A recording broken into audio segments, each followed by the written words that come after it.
사도행전 20장 24절 한 절이니까 다 같이 한 목소리로 봉독하겠습니다. 내가 달려갈 길과 주 예수께 받은 사명 곧 하나님의 은혜의 복음을 증언하는 일을 마치려 하면은 나의 생명조차 조금도 귀한 것으로 여기지 아니하노라. 아멘. 오늘은 같이 길을 걷다 두 번째 우리의 길동무는 사도 바울 선생님입니다. 오늘 이 사도 바울과 함께 길을 걸어가 보려고 합니다. 먼저 사도 바울이 어떤 분인가 저희가 말씀을 나누면서 종종 이야기했는데 다시 한번 우리 사도 바울이 어떤 분인가 성경을 통해서 한번 찾아보겠습니다. 빌립보서 3장 4절에서 6절 말씀에 보면 그러나 나도 육체를 신뢰할 만하며 만일 누구든지 다른 이가 육체를 신뢰할 것이 있는 줄로 생각하면 나는 더욱 그러하리니 나는 8일 만에 할례를 받고 이스라엘 족속이요 베냐민 지파요 히브리인 중에 히브리인이요 율법으로는 바리새인이요 열심으로는 교회를 박해하고 율법의 의로는 흠이 없는 자라. 바울은 자신을 소개하면서 이렇게 소개하고 있어요. 앞부분은 뭐냐면 세상의 기준으로 보자면 나는 세상에 꿀릴 것이 없는 자다. 그리고 유대인의 전통으로 태어난 지 8일 만에 할례를 받았고 이스라엘 지파 중에서 순수 혈통이라고 그렇게 자부하는 두 지파가 있었죠. 유다 지파와 베냐민 지파. 그 중에서 나는 베냐민 지파다. 그러니까 순수 혈통이라는 거예요. 나는 히브리인 중에 히브리인이고 당대의 가장 큰 두 정치적 그리고 종교적 학파였던 이 바리새파와 사두개파 두 학파가 있었는데 그 중에서 나는 바리새파 사람이고 율법주의에서 보자면 열심당원이었고 율법으로는 흠이 없는 자다.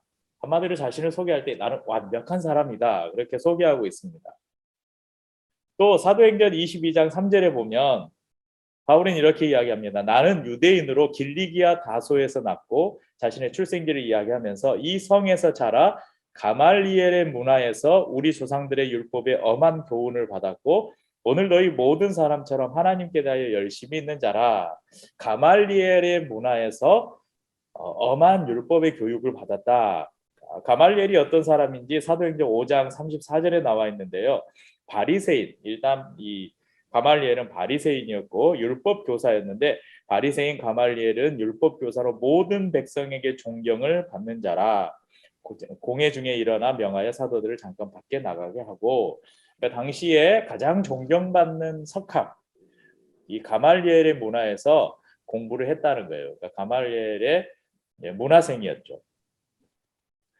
이처럼 당대에 가장 존경받는 최고의 석학에서 엄격한 율법의 교육을 받았고 열심에 있어서는 둘째가라면 서러울 정도로 유대교의 열심이었던 사람, 출신, 성분, 학력, 종교적 열심, 어느 것 하나가 흠잡을 데 없는 사람, 그 사람이 바로 바울이었습니다. 그런데 문제는 이 바울이 그리스도를 만나지 못했다는 것입니다. 그리스도를 알지 못했을 뿐만 아니라 그리스도를 믿는 성도들을 핍박하는 데 앞장섰던 사람이었습니다. 최소한 이때까지만 해도 그는 우리의 길동무가 되기에는 어울리지 않는 사람이었고 오히려 멀리해야 될 사람이었습니다. 그런데 어느 날 예수님께서 우리를 찾아오셨듯이 예수님은 바울, 정확하게 말하면 그때는 사울이었죠. 사울에게 찾아가셨습니다.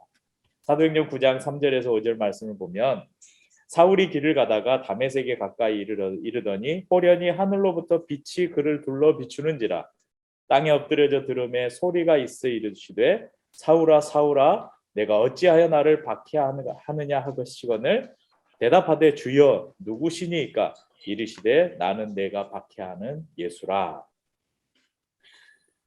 이 사울이 다메섹에 사는 성도들을 이렇게 색출해내 가지고 그들을 잡아서 예루살렘으로 끌고 오기 위해서 대제사장으로부터 공문을 받아 기세등등하게 이제 다메섹으로 갑니다. 다메섹으로 가는 길에서 예수님께서 빛 가운데 이 사울에게 찾아오셨습니다.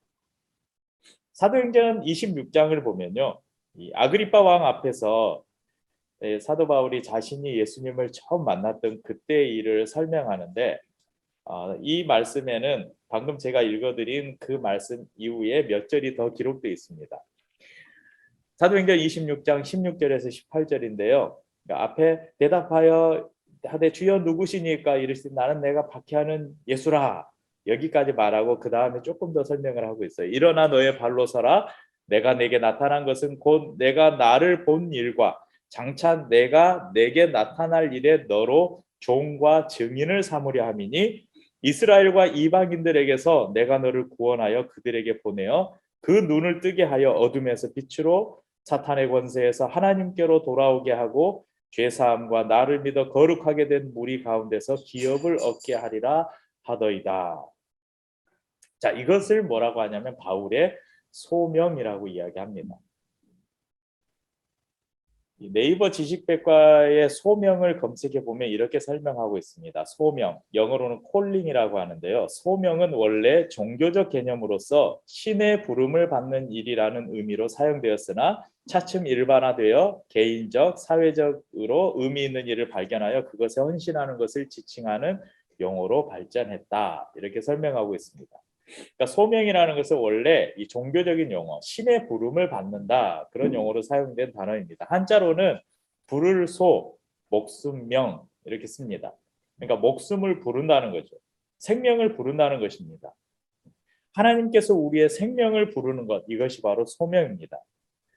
반면에 사명이라는 게 있죠. 사명. 우리가 자주 쓰는 사명이라는 말이 있는데 사명은 하여금사 또는 불일사, 목숨명 이렇게 해서 사자로 받은 명령, 사자로서 받은 명령을 말합니다. 누구의 사자입니까? 하나님의 사자죠. 하나님의 사자로서 받은 명령을 사명이라고 말합니다. 사울은 하나님으로부터 소명을 받았습니다. 그리고 하나님으로부터 사명을 받았습니다. 그럼 우리는 어떻습니까?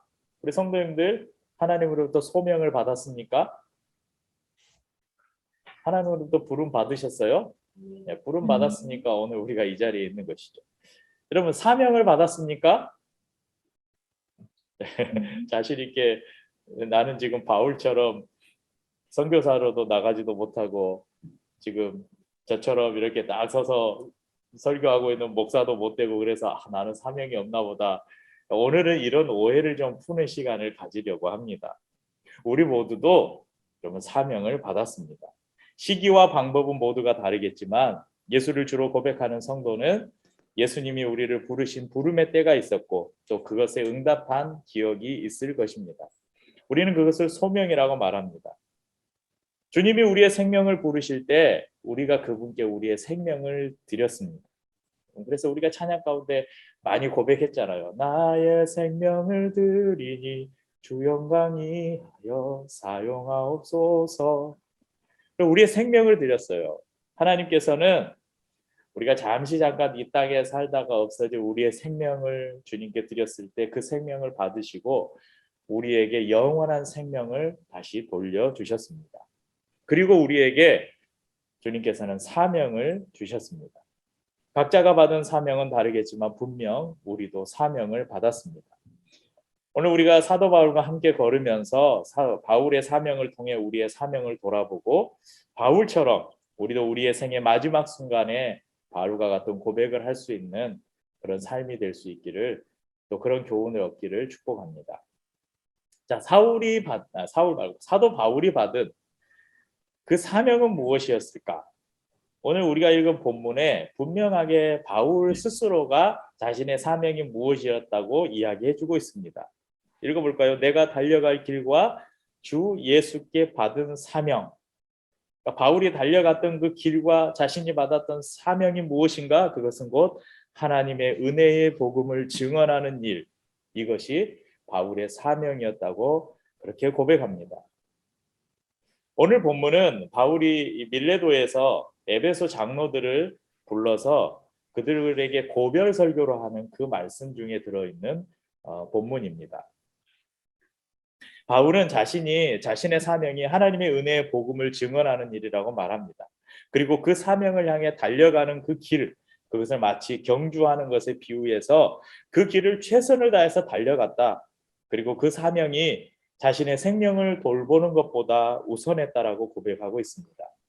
고린도전서 9장 24절에서는 운동장에서 다름질하는 자들이 다 달릴지라도 오직 상을 받는 사람은 한 사람뿐인 줄을 너희가 알지 못하느냐. 너희도 상을 받도록 이와 같이 다름질하라. 그러니까 자신의 사명을 자주 경주하는 자, 달리기를 하는 사람과 비유해서 바울은 이야기하고 있어요. 그래서 오늘 본문에도 보면 그 사명이 나의 달려갈 길과 동일시하고 있는 것을 볼 수 있습니다.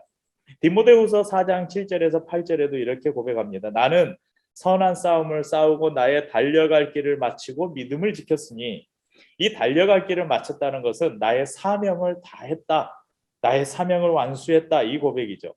이제 후로는 나를 위하여 의의 면류관이 예비되었으므로 주 곧 의로우신 재판장이 그날에 내게 주실 것이면 내게만 아니라 주의 나타나심을 사모하는 모든 자에게도니라. 분명 사도 바울은 하나님이 그를 부르셨을 때 응답해서 자신의 삶을 드렸습니다. 하나님의 복음을 증언하는 일을 사명으로 알고 또 그 사명을 충성되게 감당했습니다. 그리고 자신의 모든 길을 마쳤을 때 자신의 걸음에 후회가 없다라고 그렇게 고백하고 있습니다. 그럼 우리도 바울처럼 그 길을 걸어갈 수 있을까요? 오늘 저는 여러분들에게 사도 바울처럼 똑같이 살라라고 설교하지 않을 것입니다. 오늘 저는 성도님들에게 바울처럼 여러분 각자에게 있는 사명을 따라 살라고 그렇게 권면할 것입니다. 그럼 저는 고3 때 예수님을 만났습니다. 즉 소명을 받았죠. 예수님이 어떤 분인가를 보여주셨고 그분에게 제 삶을 드리는 고백을 드렸습니다. 그러면서 신앙생활을 시작했어요. 대학교를 가면서 CCC라는 한국 대학생 선교회라는 선교단체에 들어가서 2년 반 정도 참 열심히 신앙생활을 하고 훈련을 받았습니다. 제가 선교단체 활동을 할 때는 몰랐는데 선교단체 군대에 가서 전역을 하고 그때는 이제 전역을 한 이후에는 교회 사역을 하면서 대학을 졸업하고 신학교를 가게 되고 신대원 졸업 논문으로 제가 뭘 썼냐면 한국 교회와 선교 단체의 협력 방안 연구, 이런 선교 단체와 한국 교회들의 이런 현재 문제들을 좀 진단하고 어떻게 하면 앞으로 이런 협력들을 할 수 있을까, 그런 것들을 연구하는 그런 논문을 신대원 졸업 논문으로 썼었는데, 그 논문을 준비하면서 그 선교 단체들 안에 여러 문제들이 있는 것을 보게 되었습니다. 그러면서 제가 2년 반 동안 정말 거의 제 시간에 가장 우선순위를 두고 헌신했던 그 선교 단체 생활을 할 때 일들을 이렇게 돌아보니까 그 중에 문제 중에 하나가 뭐였냐면, 그러면 선교 단체에서 조금 열심히 하는 학생들은 여지없이 간사님들로부터 무슨 말을 들었냐면, 야, 너 간사해라. 그러니까 선교단체에서 조금 이 사람 좀 신앙이 좋다, 조금 열심이다, 이런 사람은 여지없이 너 간사로 헌신해라. 하나님이 너의 삶을 부르신다. 간사로 헌신해라. 그러니까 이게 결국은 그 조직을 유지하기 위해서는 간사들이 있어야 그 조직이 유지되잖아요. 그런데 이게 선교단체뿐만 그렇겠습니까? 교회는 어떻습니까? 여러분 교회에서 신앙생활 좀 열심히 하는 사람도 있으면 주위에서 뭐라 그래요? 야, 너 신학교 가라. 너는 목사가 돼야 된다. 야, 너는 선교사로 가야 된다. 결국은 그 교회라는 조직을 유지하기 위해서, 기독교라는 이 조직을 유지하기 위해서 하나님께 조금이 열심인 사람들은 목회자로 헌신해라, 선교사로 헌신해라. 이렇게 교회에서 요구하는 것들이 마치 목사가 되어야, 선교사가 되어야 사명을 따라 사는 사람이다, 목사와 선교사가 사명자다, 이런 인식을 우리 가운데 심어줬다는 것입니다. 제 아내하고 저희가 결혼하기 전이었죠. 아마 선교한국 대회를 간 게. 결혼하기 전에 선교한국 부천 체육관에서 열렸던 것 같아요. 그때가 1년에 한 번씩 열리는 전 우리나라의 모든 선교 단체들이 다 같이 모여서 선교사님들, 해외에 있는 선교사님들을 초청해서 선교 현장의 간증을 듣고 선교 자원들을 발굴하고 헌신자들을 일으키는 그런 선교한국 대회가 1년에 한 번씩 열렸는데, 거기에 가면 선교사님들이 간증하고 막 집회하고 말씀 나누면서 선교사로 헌신할 사람들을 지금 이 체육관이었는데 부천 체육관에서 이 바닥으로 내려와서 하나님 앞에 자신의 삶을 헌신하십시오. 여러분 안 내오는 사람 거의 없어요. 다 내려가서 무릎 꿇고 막 손을 들고 기도하면서 내 삶을 하나님께 선교사로 바치겠습니다. 그런데 저도 선교사는 안 나갔고요. 여기서 말하는 선교사는 진짜 선교사예요. 우리가 말하는 뭐 일터 선교사, 직장인 선교사, 학원 선교사 이런 거 말고 진짜 해외에 나가는 선교사를 말하는 거예요. 저도 선교사로 헌신 안 했고 저희 아내도 거짓말한 거예요. 그때 막 무릎 꿇고 선교사로 헌신한다 그랬는데 안 나갔고 그러면 해마다 한 번씩 그렇게 거기에 오는 인원이 아마 제가 기억하기로는 뭐 1,000명이 넘었던 것 같아요. 그러니까 해마다 그렇게 1,000명이 넘는 수천 명의 수만 명의 사람들이 하나님 앞에 내가 선교사로 헌신하겠습니다. 저도 예전에 대학생 때 태안에 가면 몽산포 해수욕장 있잖아요. 몽산포 해수욕장에 집회하고 나서 이제 막 거기 날이 맑으면 저쪽에 중국이 보인대요. 그래서 중국 땅을 바라보면서 막 이렇게 몇 명이서 어깨 동무하고 기도하다가 그 밀물이 되면 금방 물이 차잖아요. 막 물이 차는데 여기까지 막 물이 차는데 기도하고 하는 그런 경험을 했던 적이 있어요. 제가 중국 선교사로 헌신하겠습니다. 근데 제가 선교사를 안 가고 지금 여기에 있어요. 저는 이것이 우리의 왜곡된 선교관 때문에 나온 게 아닌가 생각합니다. 굳이 말을 붙인다면 사도 바울 증후군 이런 게 아닐까. 믿음이 좋으면 여러분 우리가 목사로 헌신해야 합니까? 믿음이 좋으면 해외 선교사로 나가야 합니까? 여러분 한국 교회가 세계에서 유례를 찾아볼 수 없을 정도로 부흥을 경험했습니다. 전 세계의 교단별로 대형 교회가 우리나라의 대부분이 다 있어요. 수많은 대형 교회들이 생겨나고 인구 대비 가장 많은 해외 선교사를 파송하는 나라가 우리나라입니다. 그런데 아이러니하게도 이런 부흥을 경험한 지 100년이 채 되기도 전에 여러분 지금의 한국 교회는 어떻습니까? 한국 교회는 사회의 조롱거리가 되었고 불신의 대상이 되었고 여러분 우리 한국 교회에 지금 한국을 대표할 만한 정말 국민들로부터 존경받고 추앙받는 교회 지도자가 있습니까? 아니면 교회 지도자 말고요. 법조인이든지 경제인이든지 아니면 문화예술인이든지 이 사람이 그리스도인이다. 나는 그리스도인입니다. 나는 하나님을 믿습니다. 나는 예수 그리스도가 나의 구주십니다. 고백하는 사람들 중에 정말 국민들의 존경을 받는 인물들이 한 사람이라도 있습니까?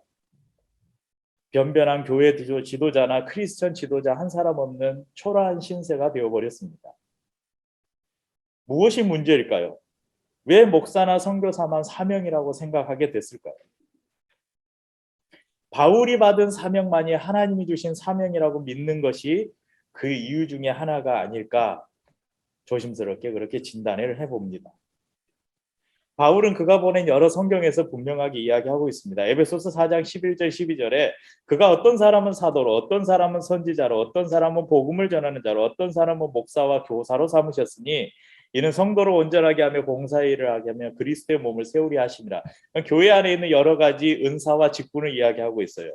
로마서 12장 6절 8절에는 이렇게 말씀합니다. 우리에게 주신 은혜대로 받은 은사가 각각 다르니 혹 예언이면 믿음의 분수대로, 섬기는 일이면 섬기는 일로, 가르치는 자면 가르치는 일로, 위로하는 자면 위로하는 일로, 구제하는 자는 성실함으로, 다스리는 자는 부지런함으로, 긍휼을 베푸는 자는 즐거움으로 할 것이니라.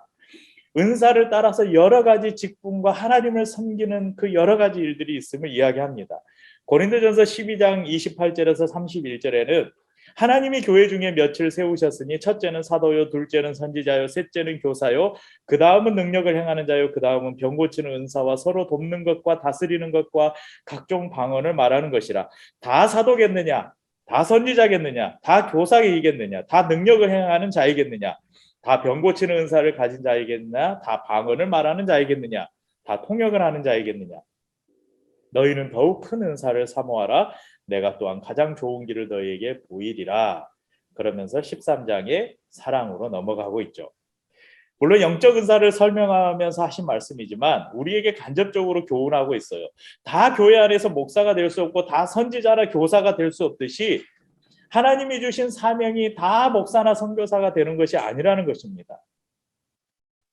여러분 학생들을 한 인격체로 존중하면서 지식뿐만 아니라 그 학생 한 사람 한 사람의 인격적 성숙을 위해서 사랑을 쏟는 교사가 되는 것, 이것이 나의 사명이라고 그 사명을 받은 사람이 있을 수 있습니다. 복음으로 영혼을 살리듯이 내가 배운 의술로 사람의 육체를 살리는 의사의 사명을 받을 수도 있습니다. 자녀를 돌보고 가정을 평화롭게 섬기는 가정주부가, 여기 또 이렇게 가정주부만 이야기하면 또 안 되니까 전업, 남자는 뭐라고 하죠? 네, 어떤 경우는 아내가 직장 생활하고 경제를 책임지고 남자가 집에서 자녀를 돌보고 살림을 할 수 있어요. 그러니까 전업주부라는 말은 이제 또 다른 말이 하나 나와야 되긴 할 것 같아요. 그것이 자신의 사명일 수도 있습니다. 여러분, 하나님의 마음을 따라서 공평과 정의로 법을 집행하는 검사나 판사나 이런 법관의 사명을 받을 수도 있습니다. 투명한 경영을 통해서 일자리를 만들고 사회의 경제적 이익을 통해서 사회에 다시 환원하면서 기업을 운영하는 것을 사명으로 받을 수도 있습니다. 우리 육집사님 옆에 안 계시나요? 오늘 육집사님 이야기를 좀 하려고 하는데 우리 예전에 육집사님하고 이렇게 오랜 시간 이야기를 나누면서 제가 육집사님에게 그런 이제 이야기를 듣고 저도 굉장히 감동과 도전을 받고 제가 또 그런 축복을 해드린 적이 있는데, 그럼 집사님이 하시는 사역은 목회자인 제가 하는 목회보다 더 위대한 사역일 수 있습니다. 그런 축복을 해드렸어요.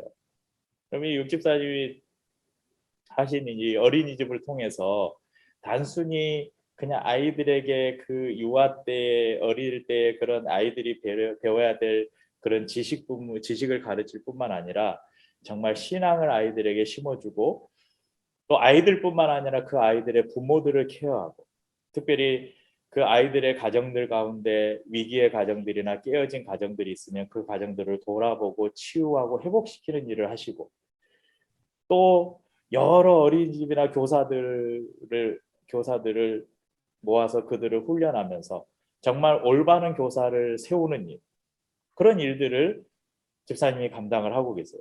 여러분, 저한테 하라면 그 일 절대 못해요. 그럼 목회자가 하는 그 일보다 더 어쩌면 중요하고 큰 일을 하고 계십니다. 여러분, 육집사님 뿐이겠습니까? 오늘 우리 성도님들 한 분 한 분이 하나님께로부터 받은 그 사명이 결코 작지 않다는 것입니다. 오늘 우리 모두는 사도 바울과 동일한 사명을 받은 존재들입니다. 하나님께서 우리를 당신의 대사로 부르셔서 가정으로, 직장으로, 또 학교로, 사회로 보내십니다. 물론 우리의 삶이 궁극적으로는 하나님의 복음을 증언하는 삶이어야겠지만 그 이전에 우리가 부르심에 합당한 삶을 살아가는 것이 필요합니다. 그럼 사도행전 2장 44절에서 47절에는 우리가 잘 아는 그 초대교회 때 놀라운 부흥의 역사가 기록되어 있습니다. 44절부터 제가 읽어보면요. 믿는 사람이 다 함께 있어 모든 물건을 서로 통용하고 또 재산과 소유를 팔아 각 사람의 필요를 따라 나눠주며 날마다 마음을 같이하여 성전에 모이기를 힘쓰고 집에서 떡을 떼며 기쁨과 순전한 마음으로 음식을 먹고 하나님을 찬미하며 또 온 백성에게 칭송을 받으니 주께서 구원받는 사람을 날마다 더하게 하시니라. 여러분, 만약에 초대교회 때 복음을 듣고 예수를 믿는 사람들이 다 선교사로 헌신해가지고 여러분 동네가 텅텅 비어버렸다면 어떻게 됐을까요? 초대교회의 놀라운 부흥의 역사는 모두가 삶을 내팽개치고 복음을 전하기 위해 나서서 일어난 것이 아니라 교회를 섬기는 사도들이 있었고 돌아다니면서 복음을 증거하는 사도 바울과 같은 순회 전도자들이 있었고 또 그들로부터 복음을 듣고 예수를 믿기로 결정하고 자신의 삶을 돌이켜서 각자의 삶의 자리에서 진실한 마음으로 서로 교제하고 주위에 있는 사람들을 섬기고 자신이 가진 물질과 자신이 가진 소유를 서로 나누고 섬김으로 사랑을 베풀고 하나님을 예배하고 기도하고 그러면서 이런 부흥이 자연스럽게 일어났다는 것입니다. 이들의 삶을 통해서 수많은 사람들이 그들 아래 있는 예수 그리스도를 보게 되고 하나님께서 구원받는 사람을 날마다 더하게 하셨다고 성경이 우리에게 증언하고 있습니다. 저와 우리 성도님들이 받은 사명이 다릅니다. 이방 선교의 아버지요 순회 전도자라는 이 바울의 사명과 우리의 사명 또한 다릅니다. 하지만 저와 여러분 그리고 사도 바울이 걸어가는 그 길은 여러분 동일한 길입니다. 오늘도 우리가 각자가 받은 사명의 자리에서 함께 손을 잡고 하나님 나라를 향해서 걸어가는 은혜가 있기를 바랍니다. 그리고 이 길 끝에서 우리가 조금 전 찬양에서 부른 것처럼 나의 가는 이 길 끝에서 우리는 영광의 주님을 보게 될 것입니다. 그 주님을 만날 때 바울이 우리에게 이렇게 아까 빌립보서 말씀에서 우리에게 격려했어요. 이제 후로는 나를 위하여 의의 면류관이 예비되었으므로 주 곧 의로우신 재판장이 그날에 내게 주실 것이며, 그러니까 바울은 마지막 날 내가 이 사명의 길을 다 마쳤으니까 주님께서 나에게 의의 면류관을 주실 것이다. 그것을 확신하고 있었어요. 그런데 그 위에 내게만 아니라 주의 나타나심을 사모하는 모든 자에게도니라, 이렇게 우리를 격려하고 있습니다. 그렇게 사도 바울이 말했던 것처럼 바울과 함께 영광의 면류관을 받아 쓰는 저와 우리 성도님들 될 수 있기를 주의 이름으로 축복하고, 또 우리의 각자에게 주신 사명의 길을 잘 걸어갈 수 있기를 서로 늘 권면했으면 좋겠습니다. 함께 찬양하고 성찬을 나누도록 하겠습니다.